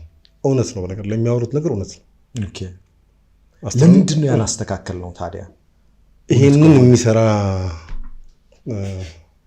እንትን ያስፈልጋል። ይሄን የሚሰራ ትውልድ ያስፈልጋል። በዚህ ነገር እንትን የሆነ እኔም በነገር ላይ ይሄን ጥናት ጽሑፍ የሰራሁበት ዋናው ምክንያት ምናልባት እንግዲህ ማንቃት ከሆነልኝ ብዙዎቻችን ኮንሽስ አይደለም እየተካሄደ ስላለው ነገር ሁሉ ብዙም የራሳችን ዓለም ውስጥ ነው ያለ ነው። በቃ እኛ ከዓለም አንደኛ እየተባባልን እርስ በርሳችን ዓለም ስለኛ ምን ያወራልን ወደ ጎን አድርገን አሳግቶላል። እኛ ከዓለም አንደኛ ነን ስለተባባልን እኔ እናንተ እርስ በርስ ስለተሞጋገስን አንሆን ራሳችን እያታለልን ነው። በሌላ አማርኛ ሀቅን ተመርኩዘን በዛ ሀቅ መሰረት ራሳችን አንደኛ ማድረጉ ነው የሚሻለን እና እነሱ አስትሮኖሚካል ካልኩሌሽን ተመስርተው ነው ያንን ነገር እያወጡ ያሉት። ልክ ነው። የኢትዮጵያን የቀን መቁጠሪያ እነሱ አሁን በተገኘው አሁን ባለው የቴክኖሎጂ እውቀት እንግዲህ የቀን መቁጠሪያ ሲሰራ የሚመሰረተው ብያለሁ መሬት በፀሐይ ዙሪያ በምታደርገው ዞራ ለመመለስ በሚወስድባት ጊዜ ላይ ነው ቤዝ የሚያደርገው እና አሁን ባለው የቴክኖሎጂ እውቀት መሬት በፀሐይ ዙሪያ ዞራ ለመመለስ 365 ቀን ከ5 ሰዓት ከ48 ደቂቃ ከ46 ሰከንድ የሚፈጅባት ተብሎ ይታወቃል። አሁን የዛሬ 2000 ዓመት አባቶቻችን በገባቸው ደረጃ ሰርተዋል። 365 ቀን ከ6 ሰዓት በሚል ሰርተውታል ቀን መቁጠሪያቸው። አሁን ደግሞ ቴክኖሎጂ ትላንት በማይታወቅበት ደረጃ ነገሮች ብዙ የቴክኖሎጂ መሳሪያዎች ስላሉ አሁን ማለት ነው 365 ቀን ከ6 ሰዓት ሳይሆን 365 ቀን ከ5 ሰዓት ከ48 ደቂቃ ከ46 ሰከንድ ነው። ኦልሬዲ ድሮ ከሚታሰበው ጋር የ11 ደቂቃ ልዩነት አለ። ስለዚህ ካላንደሮቹ አድጀስት መደረግ አለባቸው ነው እያሉት። እነሱም በየዘመኑ ካላንደሮቹ አድጀስት የሚያደርጉት በየዘመኑ ከሚደርሱበት እውቀት አንጻር ነው። እኛ ግን ድሮ የተሰራውን እስካሁን ድረስ ያስተካከለው ሰው የለም። አሁን ከዛሬ 500 ዓመት በፊት የኢትዮጵያ ቀን መቁጠሪያ ዓለማችን ላይ ፐርፌክት የሚባለው ቀን መቁጠሪያ የኢትዮጵያ ቀን መቁጠሪያ ነበር። ከዛሬ 500 ዓመት በፊት አሰግቶታል። እነሱ ግን 3 ጊዜ ቀን መቁጠሪያቸው ላይ ማሻሻያ ሲያደርጉ እኛ አንድም ጊዜ ባለማድረጋችን አሁን እኛ የቀን መቁጠሪያ 4ኛ ደረጃ ነው። በፐርፌክሽን ደረጃ በአኩሬት በመባል ደረጃ 4ኛ ሆኗል። ከአንደኝነቱ ልቆ 4ኛ ተብሏል በዓለም አቀፍ ግምገማ መሰረት። አንደኛ ግሪጎሪያን ነው። ሶስቱ ደግሞ ያው ሁለቱ ቅድም ያወራናቸው የኢንዲያን ሳካ የሚባለውና የቤንጋሊ የሚባለው ስሙ ብቻ የቀረ ቀመሩ የግሪጎሪያን ነው። ኦልሬዲ ሶስቱም ካላንደር ግሪጎሪያን ነው ብለው አሳይቶናል። ግን ያው እንደንትን ግን 4ኛ ሆነናል። አሁን እዚህ ጋር እየሰራሁት ጥናት ጽሑፍ ምንድን ነው ሀቁን መቃረ ጥቅም የለውም። እነሱ ሀቅ ይዘው ነው የሚከራከሩት። ኢትዮጵያ ቀን መቁጠሪያ በአመት 11 ደቂቃ ከ14 ሰከንድ ሊዛነፋል። እውነት ነው ወይ? እውነት ነው ማለት ከሁለት አንግል ያስቀምጥኩ በነገር ላይ ከሳይንሳዊ ሀሳብ አንጻርና ከቀደምት አባቶቻችን ከቀደምት ኢትዮጵያን የስነ ፈለግ ጠቢባን እይታ አንጻር አስቀምጨዋለሁ። በነገር ላይ ከሁለት አንግል ያስቀምጥኩትና ያ ነገር እነሱ የሚሉት ነገር እውነት ነው ወይ? ከሳይንሳዊ ሀሳብ አንጻር እነሱ ባስቀመጡት መሪ ቀመር ስናሰለው ልክ ነው። የራሳችን አባቶች ደግሞ ያስቀመጡልን ሌላ መሪ ቀመር አለ። ከእሱ አንጻር ደግሞ እናየዋለን ለብቻው። አሁን ቁም ነገሩ ምን መሰለህ? ያንን ነገር በእነሱ ቋንቋ የእኛን የቀን መቁጠሪያ እንዴት የተሻለ እናድርገው ነው። አሁን የኢትዮጵያን ቀን መቁጠሪያ በአመት 11 ደቂቃ ከ14 ሰከንድ ይዛባል። የእኛ የቀን መቁጠሪያ በአመት 26 ሰከንድ ብቻ ነው የሚዛባው። ስለዚህ የእኛ የቀን መቁጠሪያ ከኢትዮጵያን የቀን መቁጠሪያ 25 እጥፍ ፐርፌክት ነው። ስለዚህ ኢትዮጵያውያን ቀን መቁጠሪያቸውን መቀየር አለባቸው። ወደኛ ነው የነሱ ማስተካከል አለባቸው ሳይሆን መቀየር አለባቸው። ኢትዮጵያ ቀን መቁጠሪያ መጠቀም ተው የኛ መጠቀም አለባቸው። የኛ 25 እጥፍ ሞር አኩሬት ስለሆነ ሞር ትክክለኛውን እንትን እያሳያለ ስለሆነ መቀየር አለበት ነው። አሁን ያደረኩት ነገር ምንድን ነው? እዚህ ጥናት ጽፌ የሰራሁበት ምክንያት ምንድን ነው? ልክ በእነሱ ቋንቋ ነው። እነሱ በሰሩበት ካልኩሌሽን ነው። የቀን መቁጠሪያችንን እንዴት ነው እኛ ማስተካከል ያለብን? እውነታውን መካድ መፍትሄ አይሆንም። እኛም በልጣለን ማለት አይደለም እዚህ ጋር እንትን ቢለና እነሱ ያሉት ነገር ልክ ነው ወይ የሚለውን ነገር መጀመሪያ ገመገምኩኝ። ያንን ነገር አስቀመጥኩኝ። ከዛ በኋላ ደግሞ ይሄን ነገር እንዴት አድርገን ነው ማስተካከል የምንችለው? ልክ ከሆነ ከሁለት አንግል ነው ማስተካከል የሰራሁለት። ከማስተካከያው በኋላ ደግሞ የመጣ ውጤት አለ። ከማስተካከያው በኋላ መጀመሪያ የነሱ 25 እጥፍ ከኛ ፐርፌክት ነበር አለ። እኛ እቺ እዚህ ጋር ያስቀመጥኳት ማስተካከያ ትንሽ ማስተካከያ ናት ነገር ላይ የምትፈልገው። እሷም ማስተካከያ ካደረግን በተቃራኒ ይሆንና የኛ የቀን መቁጠሪያ ደግሞ ከነሱ የቀን መቁጠሪያ 26 እጥፍ ፐርፌክት ይሆናል። ስለዚህ አሁን እነሱ አይደሉም እኛን የሚጫኑ ከዚህ በኋላ እነሱ አይደሉም እኛ ኢትዮጵያን ቀን መቁጠሪያችን ወደ ግሪጎሪያን ማድረግ አለባቸው ብለው እኛን እየተጫኑ የሚቀጥሉት። እኛችን ነገር ካደረግን እንግዲህ ለሚመለከታቸው አካላት ሁሉ ተባብረን ነው ነገሮችን ልንሰራ የምንችለው። እኔ አንድ ግለሰብ ነኝ። የሆነች ነገር እንግዲህ ብዙዎቻችን አስበንባት አናውቅም ይሄንን ጉዳይና ለማንቃት ነው። የብዙ ምሁራን ሀገር ናት ኢትዮጵያ። ብዙ በዚህ ነገር ዙሪያ ላይ ምርምር ያደረጉ ብዙ ምሁራን ያሉባት ሀገር ናትና ተባብረን ነገሩ የሀገር ጉዳይ ነው፣ የግለሰብ ጉዳይ አይደለም፣ የሃይማኖት ጉዳይ አይደለም። ሰፋ አድርገን ነገሮችን ማየት አለብንና ተባብረን ይሄን ነገር እንደ ሀገር ጉዳይ አይተን እንደ ሀገር የምንመካበት ነገር እኮ ነው። ከዓለም ላይ ብቸኛ ነን በዚህ እንትን እና ይሄን ነገር እንትን እንደምንለው ተስፋ አደርጋለሁ ካሁን በኋላ እናችን ማስተካከያ ካደረግን በኋላ ምንድነው የሚሆነው? የኛ ቀን መቁጠሪያ 26 እጥፍ ከነሱ ፐርፌክት ይሆናል። ስለዚህ ተረኛ እኛ እንሆናለን። ለፍለኩት ገብቷል። እንኳን እኛን ቀይሩ ሊሉን እኛን እነሱ ቢያንስ አይመጡብንም። ገብቶሃል? ሌላው ቢቀር እንኳን መጥቶ የማለት እንትን አይኖራቸው። በእነሱ ቋንቋ ነው እየተነጋገርን ያለ ነው። እነሱ በሚሉበት እነሱ ባሰሉበት ካልኩሌሽን እያወራን ያለ ነውና እንደው ቀይሩ እንኳን ባንላቸው እነሱ እኛን ቀይሩ የማለት እንትን አይኖራቸውምና ይሄንን ነገር መነሻ አድርጌ ነው ጥናት ጽሑፍ የሰራሁት። ናይስ ሚካኤል፣ ለምሳሌ አሁን አንተ የደረስክበት አለ which is ኦልሞስት 1 ሰከንድ ማለት ነው። በአመት የሚዛባው 1 ሰከንድ ይሆናል። የአንድ ቀን መዛነፍ ደግሞ የሚገጥመን በ86400 ዓመት አካባቢ ነው። ይህንን ቀመር እዚህ ቀመር ላይ ከመድረስህ በፊት አውሮፓውያኖቹ አልደረሱበትም ማለት ነው። አልደረሱበትም። ኮንግራቹሌሽን፣ ቃልህን ተቀብየው ማለት ነው። በጣም ነው ደስ የሚለው።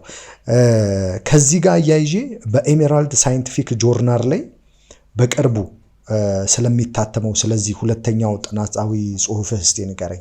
እንዴት ነው? ከማን ጋር ነው በመተባበር የሚታተመው? እንግዲህ ይሄ ጥናታዊ ጽሑፍ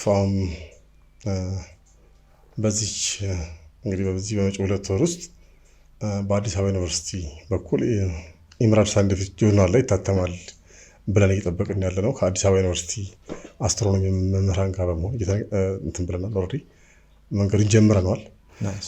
ይሄ ነገር እውን ከሆነ ለሀገራችን ትልቅ እንትን ይሆናል ብዬ አስባለሁ።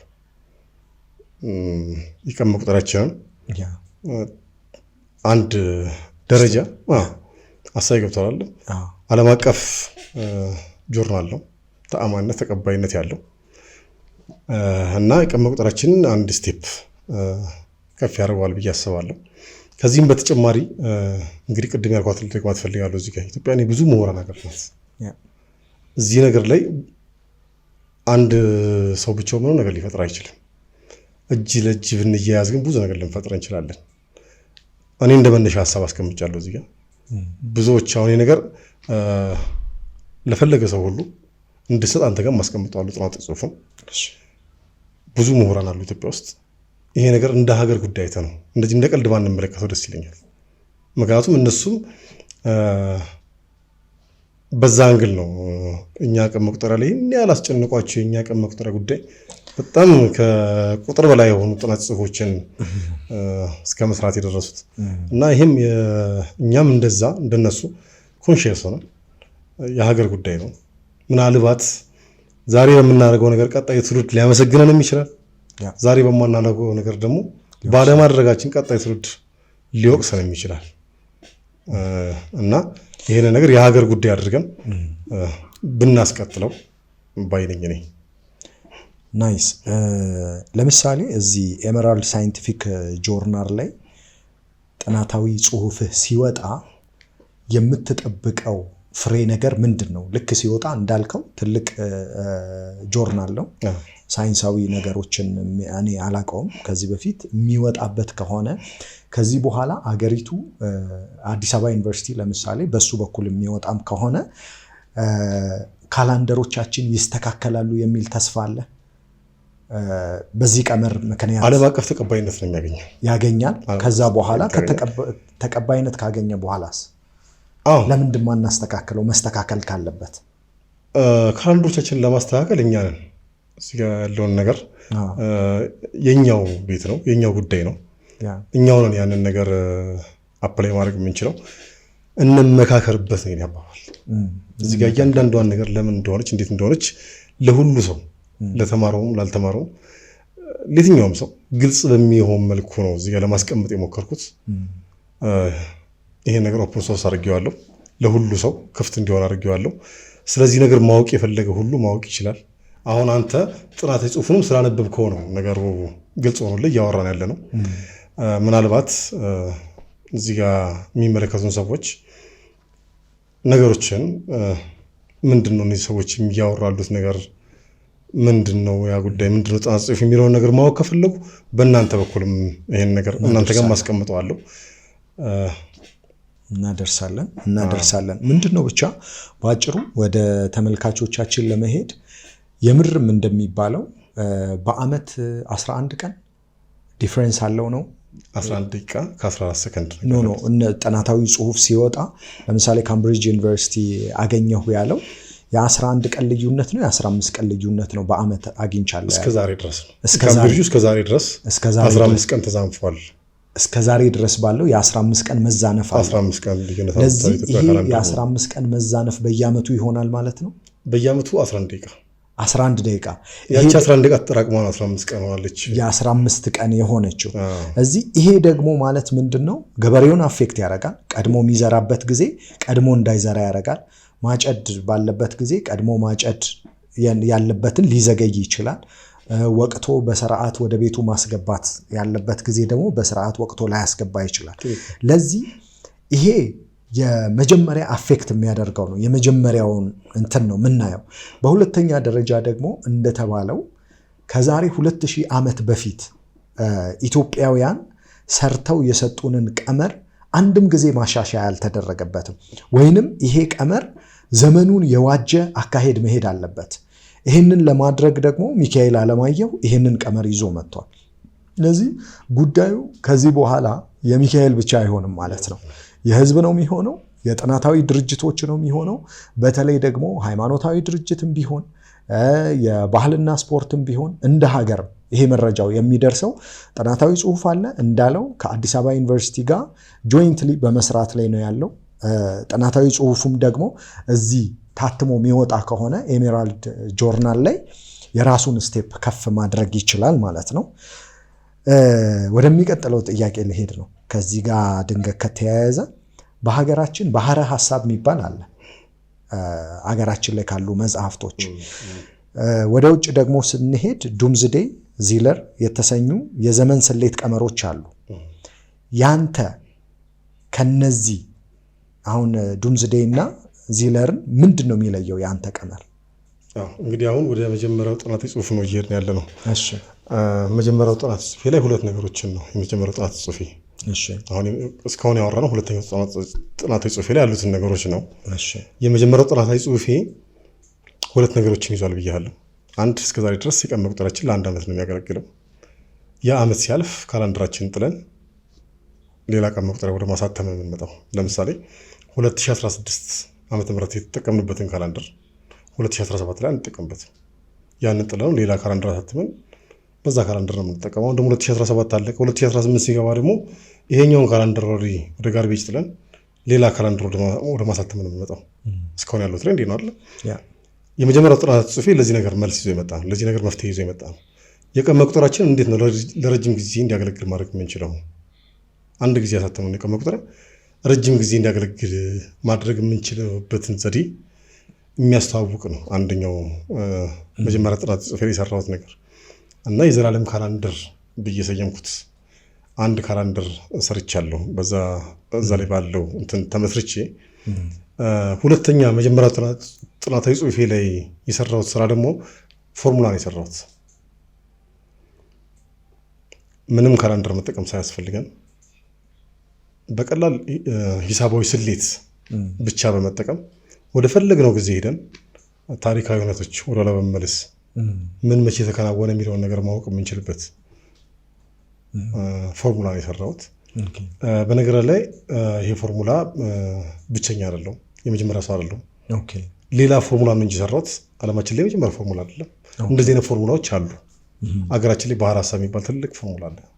ኢትዮጵያ ኦርቶዶክስ ቤተክርስቲያን እየተጠቀመችበት ያለበት ትልቅ ፎርሙላ አለ። ዓለማችን ላይ የብሪቲሽ ዱምስዴይ የሚባል ፎርሙላ አለ፣ የእንግሊዝ ፎርሙላ። የጀርመን ዜለር የሚባል ፎርሙላ አለ። ከነሱ ጋር ያንተ ፎርሙላ ምንድን ነው ልዩነቱ ይመስለኛል። አንተ ጥያቄ እንግዲህ 3 ልዩነት አለ ብዬ አስባለሁ። አንደኛ የቀመር ልዩነት ነው። ሶስቱም የሚጠቀሙት ቀመርና እኔ እዚህ ጋር ኢንቨንት ያደረኩት ቀመር የተለያየ ነው። አንድ አማራጭ እንትን ይዞ ከመምጣት አንጻር ነው የሚጀምረው። ሁለተኛው ልዩነቱ ሲምፕሊሲቲ ነው፣ ቀለል ያለ አሰራር ይዞ መምጣቱ። ሶስቱም ፎርሙላዎች ትንሽ ጠጠር ማለት ነገር አላቸው። ምናልባት አንዳንዱ ስኮላሮች ካልሆኑ በእንትኑ ላይ ብዙ እንትን ያላቸው ሰዎች ካልሆኑ ለማንኛውም ተራ ሰው ትንሽ ከበድ ማለት ነገር አላቸው እና ቀለል ያለ አሰራርን ይዞ ከመምጣት አንጻር ቀለል ያለ የትኛውም ሰው ሊጠቀምበት፣ የትኛውም ሰው የ6ኛ ክፍል ተማሪ ኢዝሊ ካልኩሌት ሊያደርግ የሚችልበትን ቀለል ያለ አሰራር ከማስተዋወቅ አንጻር ነው ሁለተኛ ይህን ፎርሙላ መስራት ያስፈለገኝ። ይህን ፎርሙላ መስራት ያስፈለገበት ሶስተኛውና ዋናው ምክንያት ነገር ላይ ይሄ ነው። ሶስቱም ፎርሙላዎች ክሎዝ ኢንድድ ናቸው።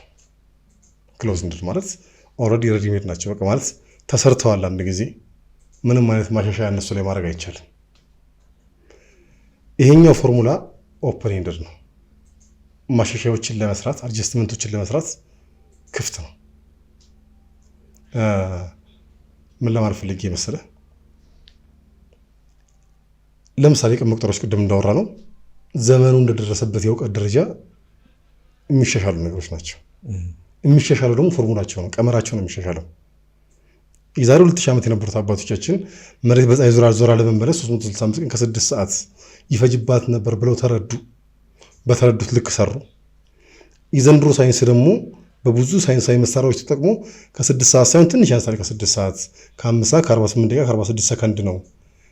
11 ደቂቃ ያንሳል ድሮ ከሚገመተው የሚል አዲስ ግኝት አመጣ።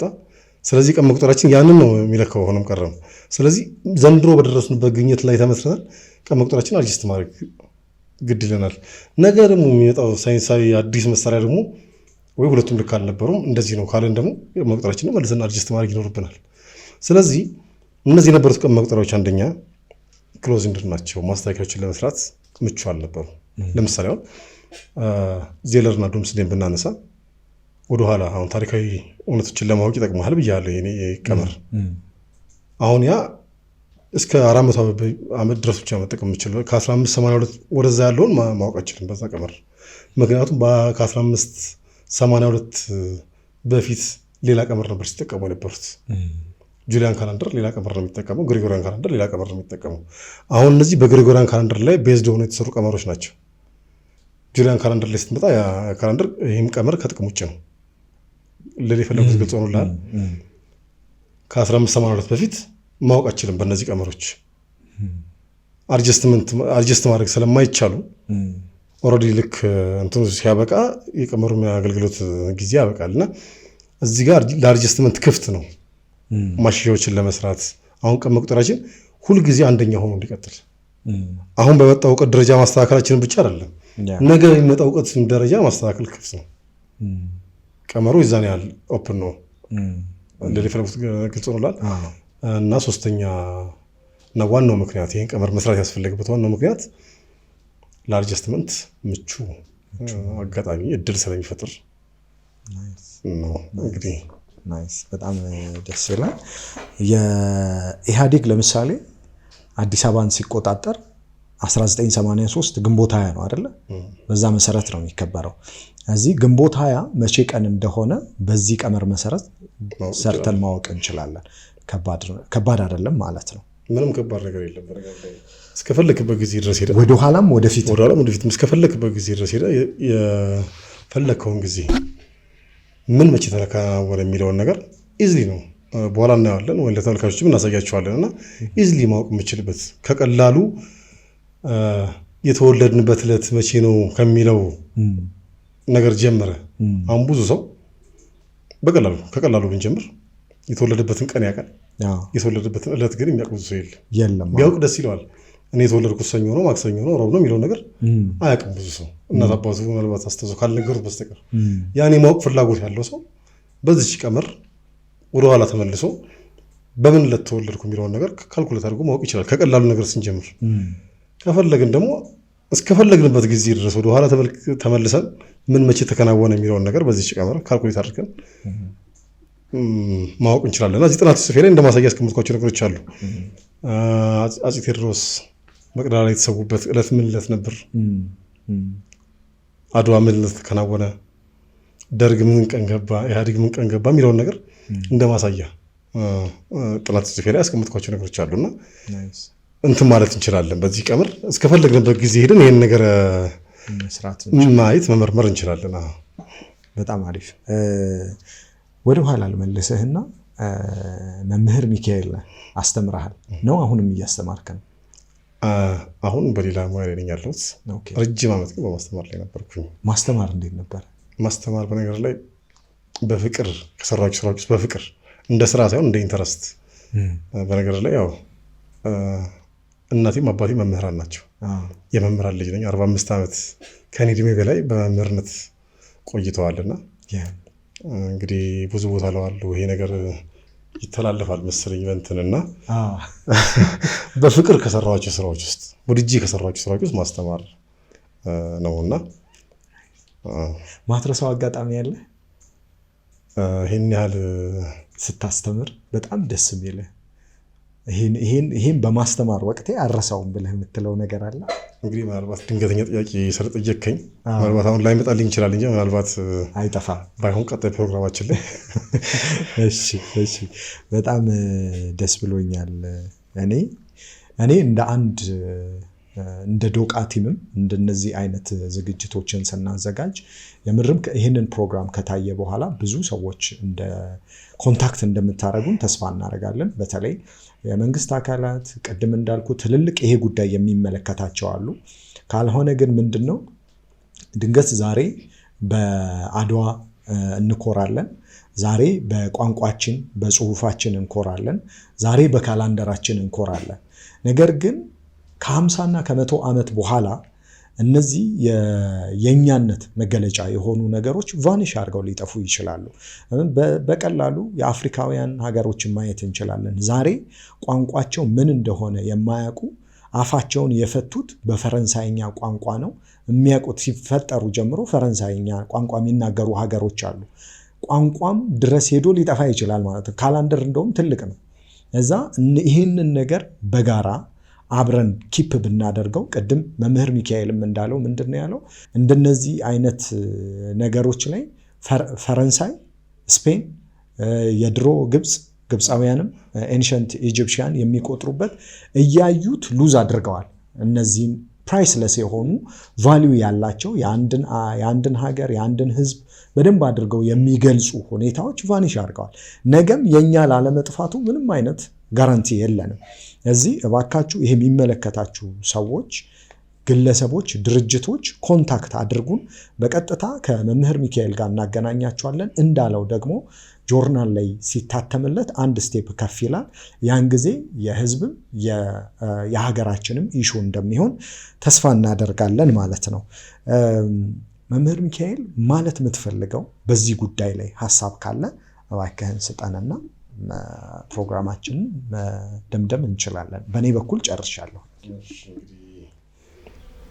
መነሳት ያለበት ሀሳብ ቅድም ያልኳትን ነገር ነው መድገም የምፈልገው። ደጋግሜ መናገር እፈልጋለሁ። እንግዲህ ሀገር የምትገነባው በትውልድ ቅብብሎች ነው ብለናል። በትውልድ ቅብብሎች ነው ሀገር የምትገነባው። ያለፉት አባቶቻችን ሰርተው ያስረክቡን ነገር አሉ። ያስረከቡን ነገሮች አሉ። አሁን ያለነው ትውልድ ደግሞ እኛ ነን። ያንን ነገር የማስቀጠል ኃላፊነት የኛ ነው። ያንን ኃላፊነታችንን ካልተወጣን ምናልባት ቀጣይ ትውልድ ተወቃሽ ሊያደርገን ይችላል እና አሁን እዚህ ጋር የቀን መቁጠሪያችንን ሊያስጥሉን ብዙ እንትኖች ቅድም ያወራናቸው ነገሮች ሁሉ እየተባሉ ናቸው ያሉ ስለኛ የቀን መቁጠሪያ ለማስጣል ነው። በሌላ አንገል አይደለም ነገሮች ይህን ያህል ትኩረት ሰጥተው ስለኛ የቀን መቁጠሪያ እያወሩ ያሉትና እኛ እዚህ ጋር ተኝተን ከጠበቅናቸው ይሳካላቸዋል። ከትንሽ ጊዜ በኋላ ቀን መቁጠሪያችንን ትተን ይሄ ነገር መቼ ተፈጠረ ሲባል በእነዚህ ትውልዶች ዘመን ለፈለጉት ግልጽ ሆኖላል መባሉ አይቀርምና እኛ የዘንድሮ ባለተራዎች ነን። ነገሮችን ምናልባት ለልጆቻችን ብለን አባቶቻችን ባስተላለፉት ነገር ነው ዛሬ እየኮራን ያለነው። እኛ ደግሞ ዛሬ በሰራነው ስራ የነገ ልጆቻችን እንዲኮሩ ማድረግ ሊጠበቅብን ይችላል። እኔ እዚህ ጋር የመጀመሪያውን ድንጋይ አስቀምጫለሁ። የመጀመሪያውን ሰውን ከማንቃት አንጻር ነው። ከዚህ በኋላ ብዙዎች ይህን ነገር ይዘው ሀሳብም ከሰው ደግሞ ይሰፋል፣ ከሰው ይዳብራል። እኔ እዚህ ጋር ያመጣኋት ያደረኳት ነገር ቁንጽል ልትሆን ትችላለች። ከብዙ ሰዎች ደግሞ ብዙ ሀሳብ ሲዋጣ ነገሩ በጣም ይጠነክራል እና የብዙ ምሁራን ሀገር ናት ይህች ሀገር። ብዙዎቻችን ተባብረን ያለውን ነገር በጋራ ስንሰራ ደግሞ የተሻለ ውጤት እናመጣለን ብዬ አስባለሁ። ብዙዎች እዚህ ነገር ላይ ቢሳተፉ ደስ ይለኛል። ቅድም እንዳልከው እዚህ ጆርናል ላይ ሲታተም ዓለም አቀፍ ጆርናል ነው፣ ተቀባይነት ያለው ጆርናል ነው። ይሄ ነገር አንድ ስቴፕ ይሄዳል። ነገር ግን ይሄን ነገር የማስቀጠል ኃላፊነት ግን እኛ ኢትዮጵያውያን ነው። እንግዲህ አንድ እንጨት ብቻውን አይነድም ይባላል አለ። ሁለት ሶስት ስንሆን ደግሞ የበለጠ ኃይላችንም ተሰሚነታችንም ብዙ ነገር ይጠነክራልና ተባብረን ተጋግዘን የነገ ትውልድ ተወቃሽ ከመሆን እንትን እንበል የሚል መልእክት አንዳንድ የሚል መልእክት ማስተላለፍ እፈልጋለሁ። አክብራችሁ ስለጋበዛችሁኝ በጣም አመሰግናለሁ። እግዚአብሔር ይስጥልኝ። እኛም እንግዲህ እንደ ዶቃ ፖድካስት ቲም ያሉትን ነገሮች በደንብ አድርገን ለማድረስ ጥረት እናደርጋለን። አንዳንድ ሀሳቦችን እዚህ የምታዩት ዩቲዩብ ዲስክሪፕሽን ላይ እናስቀምጣለን። በደንብ የሚመለከታችሁ ጫን ብላችሁ የምትመጡ ድርጅቶች፣ ግለሰቦች፣ ይመለከተናል ብላችሁ የምትመጡ ሰዎች በትክክል በቀጥታም ከመምህር ሚካኤል አለማየሁ ጋር እናገናኛችኋለን። አስፈላጊም ከሆነ ጥናታዊ ጽሁፎቹ በእኛ እጅ ስላሉ ሼር ማድረግ ምንችል ይመስለኛል። ሼር እናደርጋችኋለን። ይሄን ሀሳብ በሁሉም ቦታ እንዲዳረስ አድርጉልን። አብራችሁን ስለነበራችሁ ከልብ እናመሰግናለን። ሰላም።